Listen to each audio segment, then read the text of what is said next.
a primeira pergunta de nossa noitada pátria. O bolsonarismo jogou todas as suas forças civis e militares para a mobilização do 7 de setembro. Concentrou-se em Brasília, Rio de Janeiro e São Paulo. A campanha Lula preferiu evitar a confrontação e qualquer risco de provocação, embora os movimentos sociais tenham mantido o tradicional grito dos excluídos, que sempre ocorre nos dias 7 de setembro. Afinal, quem ganhou e quem perdeu nesse 7 de setembro? O time torcia. Eu proponho um exercício aqui. Se as manifestações de hoje tivessem tido como protagonista o Lula, a gente estaria aqui dizendo que está garantida a vitória no primeiro turno, né? Então, esse é o tema. O que interessa para o Bolsonaro não é dar um golpe. Ele quer levar a eleição para o segundo turno e ganhar. Para o objetivo de levar a eleição para o segundo turno, ele precisa de mobilização da sua base militante. Precisa pôr fogo nessa base militante. E os atos de hoje demonstraram que ele tem apoio organizado e militante. Nós temos reclamado muito que a campanha do Lula ganha caráter de massa militante quando o Lula está presente fisicamente. O que nós vimos hoje? Manifestações bolsonaristas em todo o país. Claro, sem o esplendor de Brasília, São Paulo e Copacabana, mas teve manifestações importantes sem a presença física do cavernícola.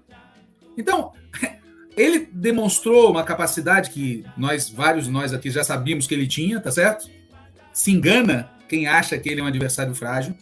E, na minha opinião, reforça a tática dele de ir ao segundo turno. E no segundo turno, meus caros, a eleição é outra, muito mais dura do que qualquer um pode imaginar, né? Então, isso vai se refletir imediatamente nas pesquisas eleitorais? Na minha opinião, sim. Porque, veja, já vem ocorrendo um estreitamento da diferença entre o Lula e o cavernícola. A gente pode discutir o tamanho do estreitamento, mas vem ocorrendo. E também vem ocorrendo um crescimento pequeno de algumas candidaturas da chamada terceira via. Como disse um companheiro um dia desses, uma delas mantém uma irritante solidez. Bom, o suficiente para levar a disputa ao segundo turno. Então, eu acho que os atos de hoje reforçam um cenário que a gente já vinha apontando antes, de que essa eleição irá para o segundo turno. E aí, eu não sei por que a Manu não falou, mas eu vou falar dando crédito para ela, qualquer que seja o impacto eleitoral, tem um impacto pós-eleitoral. A oposição que nós vamos viver dessa turma não é bolinho. Isso a Manu falou aqui antes, não com essas palavras, depois ela vai poder desenvolver. Eu não falei porque o Breno, Walter, começou a me olhar com aquela cara dele de 3 minutos, sabe? Enfim, é um censor, mas enfim, vamos seguir. É isso, o que eu teria a dizer é isso, para economizar tempo. Não, é isso, desde 2013, pelo menos, a direita vem ocupando as ruas. Por quais motivos? Primeiro, eles contam com apoio institucional. Primeiro, Forças Armadas, polícias, e usam a máquina do governo sem a menor dó nem piedade para fazer disputa política. Hoje parece política. que teve um peso, perdão, Walter, hoje parece que teve um peso muito importante na mobilização, os grupos, as igrejas evangélicas. Né? Não, segunda coisa, eles têm um fortíssimo trabalho de massas, que exatamente tem a ver com as igrejas pentecostais. Terceiro lugar, eles são uma organização antissistêmica também. Tem um pé nas ruas e um pé na institucionalidade, e fazem um discurso antissistêmico. Enquanto alguns dizem, não, vamos armar o povo, eles dizem, vamos armar o povo. É um paradoxo, pensando no que era a esquerda 20, 30 anos atrás. Além disso, tem um discurso muito de fácil compreensão. Né? Deus, pátria, família, e essa ideia de que nossa liberdade está sendo ameaçada. É inacreditável, porque são um bando de cavernícolas, agressivos, destruidores de tudo, e eles aqui reagem. Aliás, é típico da classe dominante brasileira, né? Reage como um leão frente ao povo, para defender os direitos deles. E tem um outro elemento, que é a vontade de polarização. Eles polarizam o tempo todo. Eles usam a polarização como um elemento positivo. Então, eu diria que eles estão fazendo o que estão fazendo por vários motivos. Um deles é que aprenderam conosco. Ou seja, eles aprenderam com o que era a esquerda nas décadas passadas e nós fomos desaprendendo aquilo que nós tínhamos de muito positivo. Ficamos uma esquerda com torcicolo, enquanto nós temos uma direita que aprendeu com a forma, não o conteúdo. O conteúdo, eles são um horror, absolutamente. Mas eles aprenderam coisas importantes na disputa conosco. E isso tem a ver, de novo, com aquilo que a Manuela falou aqui no início, quando ainda não estava no ar, que é o que nos espera se tudo correr bem. Né? Se tudo correr bem e a gente ganhar a eleição, nos espera uma direita muito mobilizada, muito militante, muito agressiva, que não será enfrentada ao estilo administrativista, né, que predominou em governos de esquerda no último período. Eu acho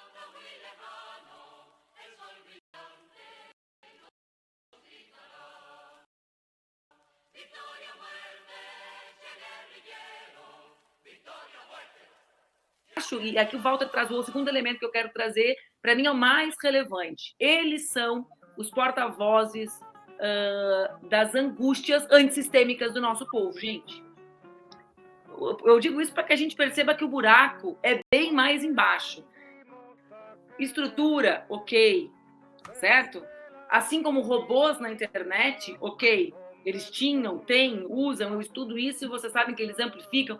Mas, gente, eles têm mais engajamento nas redes orgânicas que a gente. Pessoas simples, pessoas comuns, que compartilham coisas nos grupos de WhatsApp, que se envolvem, que se apaixonam. Né? Então, eu acho que está na hora da gente parar de tapar o sol com a peneira. Tapar o sol com a peneira não resolve problema. Não vai nos fazer ficar na ofensiva política a gente dizer que eles... é a estrutura. Tá, e vocês nunca mobilizaram passeata?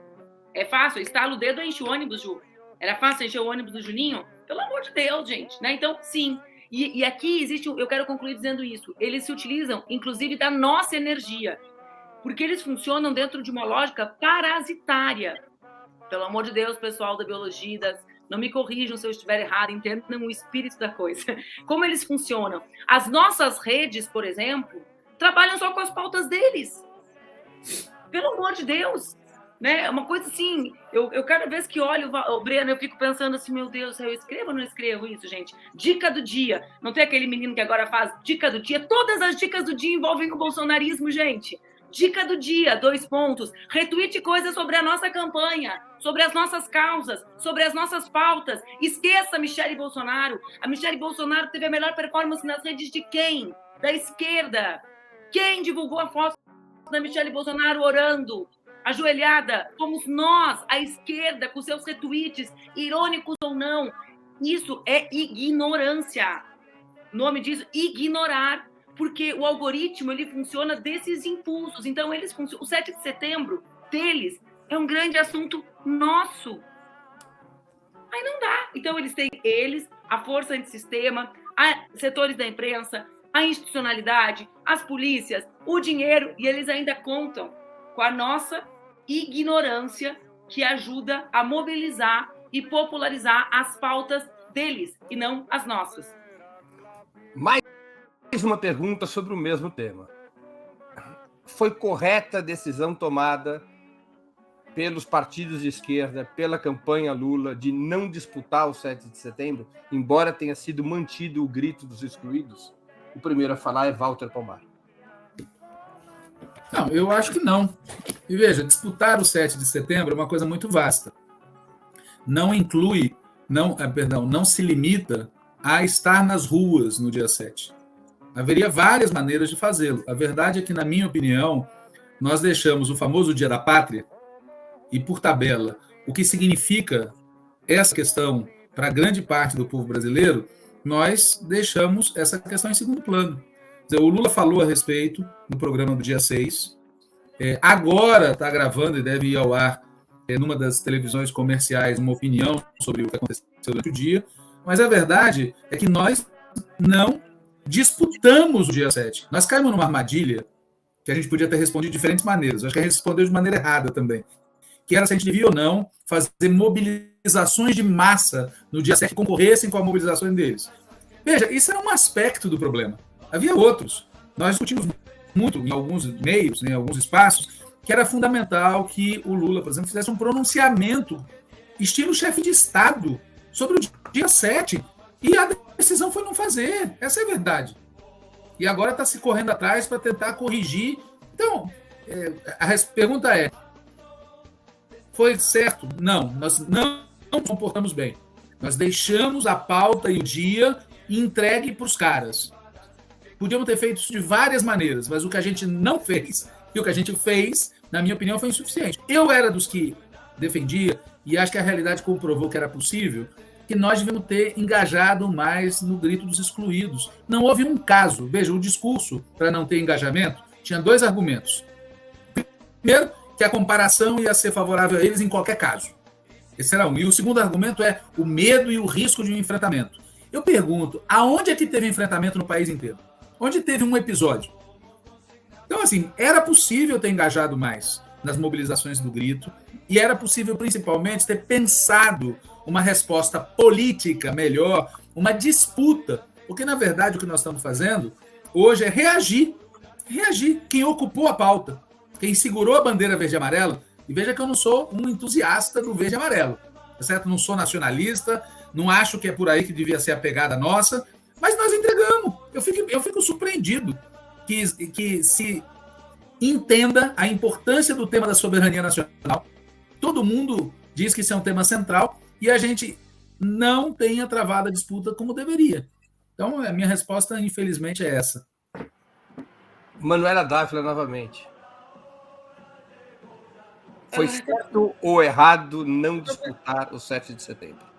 É que eu acho que nós estamos, eu concordo, a despeito de ser, né, de defender mais que o Walter, digamos assim, nessa escala que eu estou criando agora, né, as ideias da necessidade do projeto nacional e de nação, né, de me reivindicar nacionalista, eu concordo com o Walter que esse não era exatamente o assunto. O assunto, eles tomaram conta da agenda e nós minimamente conseguimos ir para qualquer tipo de ofensiva, imaginando que o único espaço de disputa era o espaço deles, entende, Breno?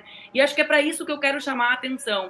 Os bolsonaristas, seja na internet, nas suas agendas, na maneira como eles constroem a luta política, eles trabalham numa espécie de outra esfera pública, né? Uma esfera pública paralela à nossa. E acho que nós precisamos tratar de pensar na nossa agenda, na maneira de ocuparmos os espaços, de dialogarmos com o nosso povo. Eu leio aqui todos os comentários, né? Alguém diz assim, a militância está cansada, não existe campanha sem o Lula. Ora, acho que nós precisamos reinventar condições de militar no nosso país para que possamos imaginar que o governo Lula, esse que nós estamos acumulando há 4 anos para conquistar, seja um governo que efetivamente traga transformações para o nosso povo, porque não será nos termos anteriores. Então, Breno, né, vamos lá, para responder objetivamente, eu não acho que nós tenhamos errado por dizer para não ir para as ruas. Eu, particularmente, sempre fui, eu me julgo das mais realistas, alguns das mais dizem que eu sou das mais receosas, né? Mas acho que nós não fizemos errado ao dizer para a nossa turma não ir para esse enfrentamento nas ruas, porque essa gente é perigosa e atua, de fato, estimulando os chamados lobos solitários, né? Eu sei disso, eu sou vítima disso há alguns anos, então eu não subestimo o que eles são capazes de fazer fisicamente, sobretudo nesses confrontos em que estimulam... Vocês estão ouvindo esse ruído? Ele é só comigo? É uma voz na minha cabeça? Não, está vindo um eco. Ah, bom, tá, não são vozes, hein, Walter? Não são vozes. Ainda não. Não, ainda não, né? Mas, enfim, então... Quando você chegar na idade do Walter, pode ser que você comece a ter... Sabe que quando a Ju tinha uns 13, eu tinha uns 22, eu achava o Walter um senhor, ele tinha a minha idade, viu? Numa época que nós todos convivíamos também já na militância. Mas, enfim, o que eu quero dizer é que acho que o erro não foi esse. O erro é não pensar espaços de ofensiva política para a nossa militância que estejam além da ideia da disputa meramente eleitoral, né? Vejam, talvez sou estranho o que eu vou dizer, eu vejo essa campanha menos engajada do que a de 2018, eu não sei se vocês concordam ou não comigo, Walter e Juliana, Breno, mas em 2018 eu percorri o Brasil inteiro, né, algumas vezes, e a nossa militância, ela ocupava as ruas, ela montava as banquinhas, ela ia para as comunidades, ela criava novos arranjos, tanto que nós tivemos um saldo de eleição de parlamentares mulheres, por exemplo, positivo, né, Ju? Dentro daquele contexto de muito enfrentamento e de defensiva política. Agora nós temos a possibilidade de vitória, Walter, e parece que essa possibilidade faz com que nós nos acomodemos no estágio anterior ao que nós tínhamos acumulado, de luta, de ofensiva, de ocupar as ruas. É um pouco a sensação que eu tenho. Eu queria, respondido isso, falar duas coisas rapidinhas. Uma, eu sei que a militância está exausta, mas, pessoal, nós mal começamos. Nós temos pela frente o maior desafio. Isso que nós estamos vivendo agora é o começo. Vocês já estão exaustos agora? Não pode ser. Sabe, o melhor e o pior estão por vir, que é vencer, garantir a posse, garantir o início do governo, garantir um governo que não vai ser igual a outros. Então, e outra, tem tanta gente exausta que está fazendo campanha para deputados que podia estar mobilizadérrima, fazendo outras disputas. Não é verdade. Nós temos energias enormes na sociedade brasileira, enormes, que podem ser convocadas e não estão sendo convocadas. Estão sendo orientadas a não se mobilizar. E aí, última coisa, eu escrevi resoluções a minha vida adulta inteira. E eu aprendi a escrever resoluções que fingem uma coisa quando orientam outra. Então, Juliane, o fato é, as resoluções adotadas pela grande parte da esquerda em relação ao dia 7 de setembro diziam uma coisa, tá certo? Por escrito, mas o que queriam dizer é, fique em casa dia 7. Era isso. E está ocupando um papel fundamental agora. E o fecho é a afirmação, eu chamaria a atenção para duas afirmações mais, que ele se apresenta como alguém que resgatou o patriotismo, porque qualquer lugar que você vai, na porta de uma fazenda, né, para ele o Brasil é uma grande fazenda mesmo, tem na ponta de uma vara de bambu uma bandeira verde e amarela. Patriotismo para esse cidadão é isso, é uma bandeira verde e amarela na ponta de uma vara de bambu. E muitas afirmações dizendo que a liberdade vale mais do que a vida, né? A ênfase no discurso libertariano, né? Liberdade, liberdade, liberdade, como um ato individual em detrimento dos direitos coletivos, ou seja, a gente chama esse cidadão de cavernícola, mas ele é um cavernícola que expressa o ponto de vista, a ideologia, né, ultra neoliberal e também neofascista. É uma jabuticaba, mas é uma jabuticaba que já fez presença na Europa também, né? A junção de duas tradições que, curiosamente, marcham juntas aqui e nesse período que a gente está vivendo, o neoliberalismo e neofascismo. Por isso, aliás, que a gente sempre insistiu que não dá para derrotar um sem derrotar o outro, né? Essa ideia de vamos primeiro derrotar um para depois derrotar o outro desconhece o fato de que, na vida real, essas duas forças se retroalimentam, se reforçam. Na análise sobre o que ocorreu no dia de hoje, eu queria chamar a atenção para um comentário feito por alguém da blogosfera dita progressista, né? Não vou citar aqui o nome do cidadão e nem vou citar o nome do órgão que ele expressa, porque eu quero ter liberdade aqui de falar o que ele disse, né? Segundo ele, o 7 de setembro bolsonarista teria flopado, porque seu objetivo era um levante golpista que não se viabilizou. Logo, Lula, mesmo jogando parado, sai mais forte, né? Isso é quase literal. Essa avaliação é uma brutal estupidez. Brutal estupidez. Primeiro, tem duas mentiras aí, né? O objetivo da mobilização do dia de hoje para a extrema-direita não era um levante golpista. Não era um levante golpista. Era fazer o que eles fizeram. Ocupar as ruas, criar fato político, mobilizar, criar as condições para tentar levar a disputa para o segundo turno e para tentar viabilizar uma vitória depois. Esse era o objetivo. E dizer que flopou manifestações que ocorreram em todo o país, algumas delas com muita gente, muito mais forte do que as mobilizações que a gente tem conseguido fazer na média, tá certo? É uma arrogância, né, típica de gente que, enfim, deixa para lá. E não tem como, jogando parado, ter saído mais forte desse momento. Uma coisa como é que isso vai se refletir nas pesquisas? Nós não sabemos ainda. Mas, da mesma forma que quando a gente faz mobilização forte, a gente tem a expectativa de que isso se reflita, por que cargas d'água com a direita é diferente? O que passa na cabeça de certos integrantes da blogosfera que acham que quando a gente mobiliza, é bom para nós. Quando eles mobilizam, não é bom para eles. Com base no quê? Que lógica é essa? De onde vem toda essa arrogância, né? Na minha opinião, não tem como jogando parado a gente sair mais forte. O máximo que pode acontecer jogando parado é a gente ficar onde está, né? Ficar mais forte contra uma mobilização, como a gente viu, é muito difícil, né? E é bom destacar que, mais uma vez, o medo venceu a esperança, né? Dava para ter feito mobilizações fortes no dia de hoje. Era possível fazer. E, aliás, é bom dizer que em muitas cidades do país nós tivemos atos do Grito dos Excluídos que poderiam ter sido muito maiores se tivesse havido empenho. Nós tivemos atos, por exemplo, em Porto Alegre, em Salvador, né? Tivemos atos em Cuiabá, em Campinas, em Santo André.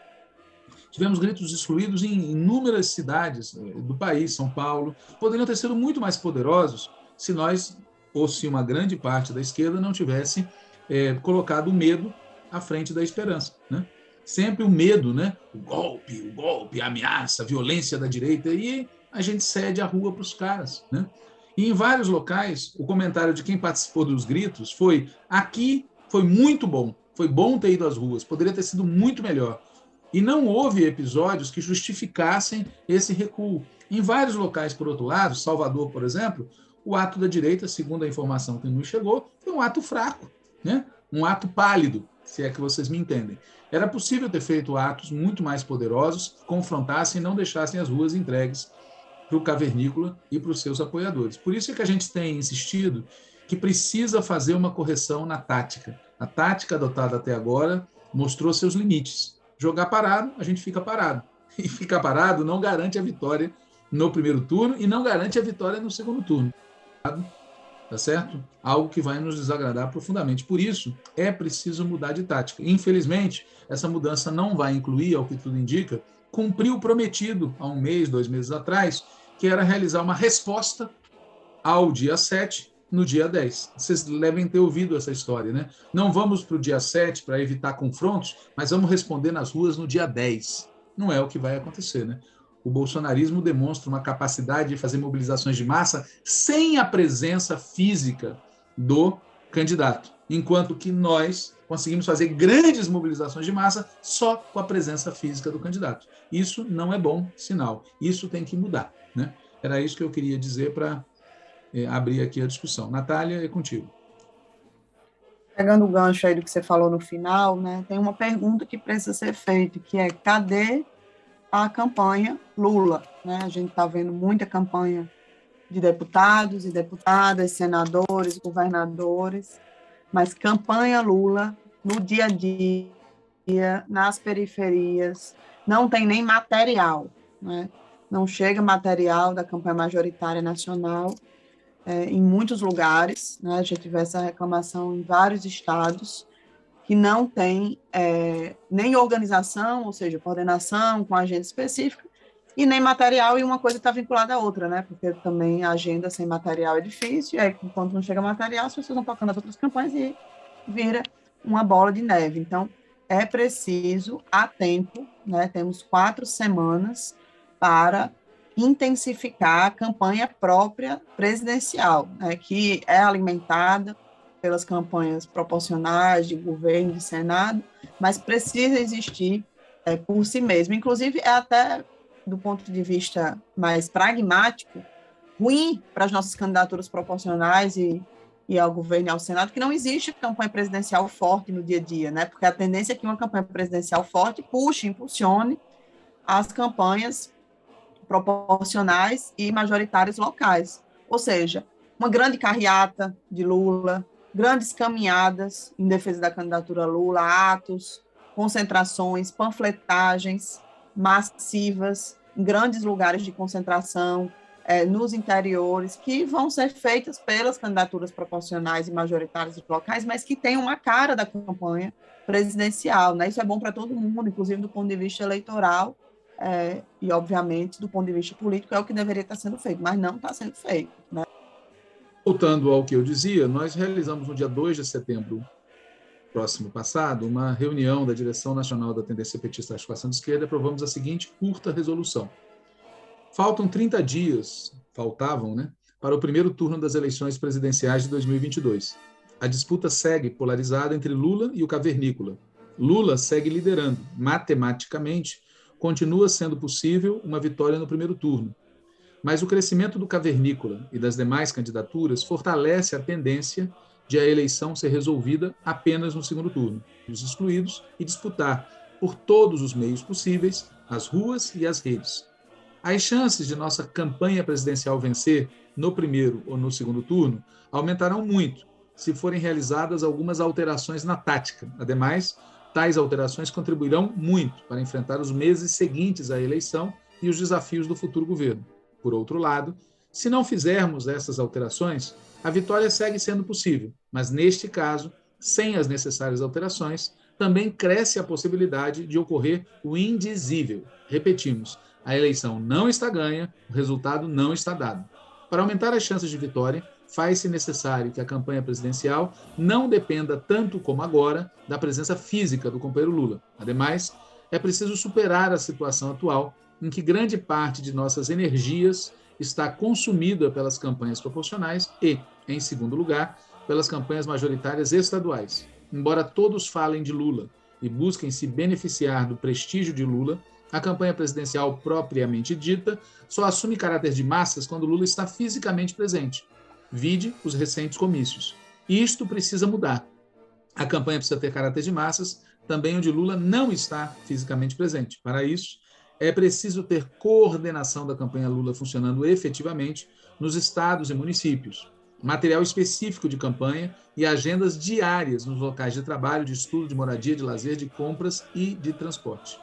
O fato dos comícios com Lula serem potentes e o fato das pesquisas nos colocarem à frente não deve nos iludir. Precisamos de muito mais campanha. Como as pesquisas estão demonstrando, o cavernícola está recuperando algum espaço e as demais candidaturas exibiram crescimento. Isso se enfrenta e se supera, principalmente com campanha corpo a corpo, buscando o voto das camadas populares. Para ampliar nossas chances de vitória, faz-se necessário, óbvio, o engajamento efetivo das candidaturas proporcionais e majoritárias estaduais. É preciso registrar que várias candidaturas majoritárias de outros partidos formalmente aliados ainda não se engajaram. Uma vez que se decidiu adotar a tática de amplas alianças, então é preciso cobrar engajamento real e efetivo dos demais partidos e de suas candidaturas em favor de Lula. Por último, mas não menos importante, para ampliar nossas chances de vitória, faz-se necessária uma mudança na linha política. Estão cada vez mais evidentes os limites da tática adotada até agora, fortemente influenciada por posturas incorretas, tais como virar a página do golpe de 2016, depositar grandes expectativas em alianças com setores da direita, abrir mão de candidaturas majoritárias em diversos estados, confiar nas chamadas instituições, priorizar a disputa dos setores médios e do centro democrático, apostar tudo na comparação do presente com o passado, dando pouco espaço para a apresentação de propostas de futuro, subestimar o inimigo e achar que Al Capone será derrotado por uma linha paz e amor. A mudança na linha política não passa por mimetizar ou fazer concessões a posições do inimigo, por exemplo, as que desrespeitam o caráter laico do Estado. Não basta retomar o jingle de 1989. É preciso retomar o espírito combativo presente naquela campanha, bem como nos segundos turnos de 2006 e de 2014. Não basta ampliar sem polarizar. É preciso ampliar polarizando.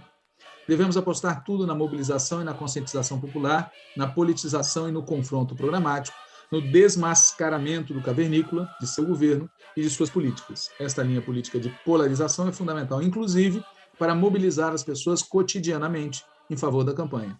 Cabe à direção nacional do PT e à direção nacional da campanha tomar impulso da situação e fazer imediatamente as correções de rumo necessárias.